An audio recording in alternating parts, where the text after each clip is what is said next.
Boa noite. FUNP tem inscrições abertas para a Bolsa de Acesso a Material Acadêmico. Estudantes da Escola de Belas Artes fazem manifestação na reitoria. E mais, especialista fala da importância da obra de Caravaggio em exposição na capital. O Circuito FMG começa agora. Alunos atendidos pela Fundação Mendes Pimentel, a FUNP, podem se inscrever para a Bolsa de Acesso a Material Acadêmico até o dia 18 deste mês pela internet.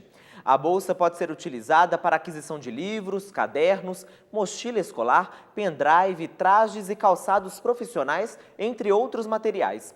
As bolsas são concedidas com valores de acordo com o nível de classificação do estudante na FUNP. E estudantes do terceiro período de odontologia podem receber bolsa de até R$1.000 devido ao alto custo de materiais descartáveis e instrumentais específicos do curso. A lista dos selecionados será divulgada no dia 25 de junho. Até o dia 15 de julho, os belo-horizontinos vão poder apreciar a obra do pintor italiano Michelangelo Caravaggio, na exposição Caravaggio e seus seguidores, recebida pela Casa Fiat de Cultura. E o Circuito FMG mostra um pouco da obra do mestre do Barroco. Acompanhe na reportagem de Isabela Melano. Belo Horizonte é a primeira cidade a receber a maior exposição do mestre do Barroco. Caravaggio e seus seguidores reúne 6 obras do pintor italiano e 14 telas dos chamados caravaggescos, seguidores do estilo do artista. Uma das obras mais conhecidas de Caravaggio é a pintura São Jerônimo, que escreve. Caravaggio pinta São Jerônimo como um peregrino e, ao mesmo tempo, como um doutor da igreja que teria feito as primeiras traduções da Bíblia que a gente chama de Vulgata. Nesse sentido, uma das características fundamentais é a elaboração da cena, que nós podemos ver tanto no esquema cromático, que é fundamental. Se a gente vê o tecido que permeia toda a cena, o tecido parece quase uma caverna, uma construção. E além dos pontos de luz, que o quadro assume uma relação como se tivesse uma luminosidade própria. A dúvida que quando a gente vê esse quadro é saber como ele consegue criar todo esse ambiente em tipos de iluminação muito distintas e como se fosse um quadro ao mesmo tempo estático e em movimento. Existe uma diferença sutil, mas significativa do jogo de claro e escuro do pintor. Ele abandona a paisagem no segundo plano da tela, característica do Renascimento que é retomada por seus seguidores. O que é um conceito aqui de seguidor?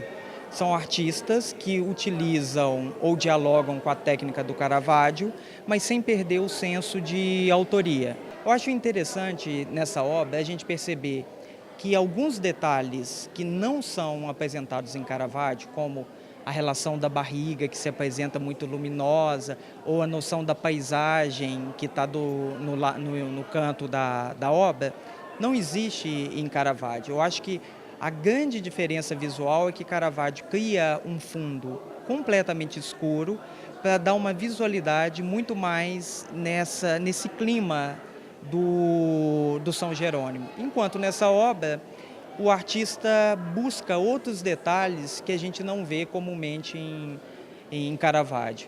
São Francisco em Meditação vem sendo por algum tempo problema para os especialistas. O questionamento surge em relação à autenticidade da obra. Existem duas, uma de Caravaggio e outra atribuída ao artista. Só com um estudo, de fato, na restauração, que conseguiram estabelecer as diferenças entre uma primeira obra, que seria de fato um Caravaggio, e uma segunda obra, por ser bastante idêntica, seria atribuída a Caravaggio. Agora, visualmente, aqui na exposição, seria praticamente impossível a gente perceber quais são as diferenças estéticas. Alguns detalhes são possíveis. O uso do cromatismo nas duas obras.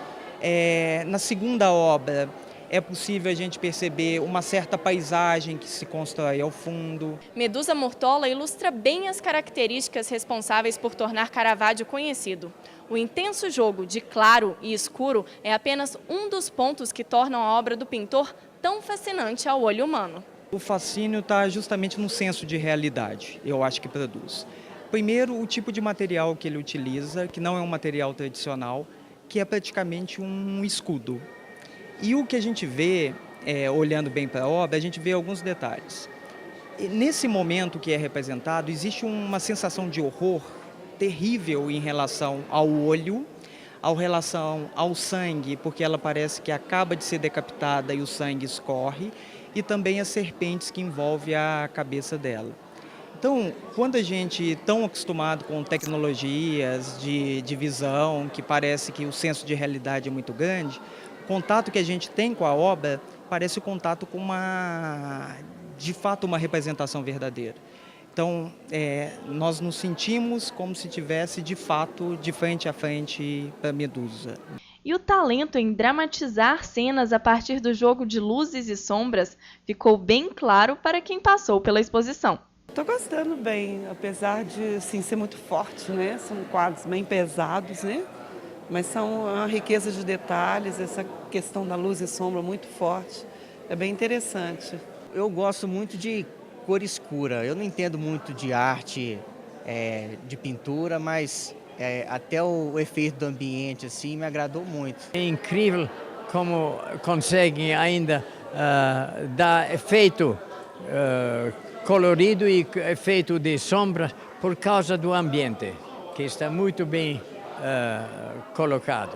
Hoje estou com 90 anos e jamais imaginei nas minhas viagens na Inglaterra, nos Estados Unidos, ter visto tão bem preparado uma exposição e jamais pensei que eu ia ver na minha vida esses Caravaggios assim apresentados.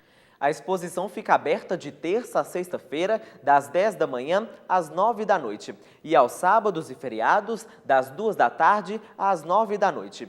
A Casa Fiat de Cultura fica na Rua Jornalista Djalma de Andrade, 1250, no Belvedere. Estudantes da Escola de Belas Artes realizaram manifestação no início da tarde nesta terça-feira na reitoria da UFMG. Aproximadamente um ano após a manifestação de lavagem da reitoria, os alunos do curso de Belas Artes se reuniram novamente em frente ao prédio para protestar contra a forma como o Reúne está sendo implantado. Manifestando todos os problemas de cada área específica da arte que a gente está tendo aqui. A gente está tendo um problema com a moda, que está com um prédio fora do campus, que não tem um material de segurança. Nas áreas das artes visuais acontece a mesma coisa, falta de espaço nos ateliês, estão ficando cada vez mais abarrotados. Dentro da Belas Artes não existe mais uma galeria de exposição, a galeria agora está sendo aqui na reitoria e inclusive agora ela não está funcionando como uma galeria. E dentro do teatro, a gente tem um problema que no prédio do teatro está o prédio, o curso de dança entrou agora, então tem além do teatro universitário, que é um curso técnico que veio aqui para o campus, tem o curso de teatro e o curso de dança agora no mesmo prédio e agora está começando a conflitar o espaço. É um problema geral de estrutura mesmo, que se reúne, acaba que aumentando o número de cursos, de vagas, sem pensar a estrutura disso para abarcar isso tudo, a carreta é isso mesmo. O Circuito UFMG fica por aqui. Uma boa noite para você.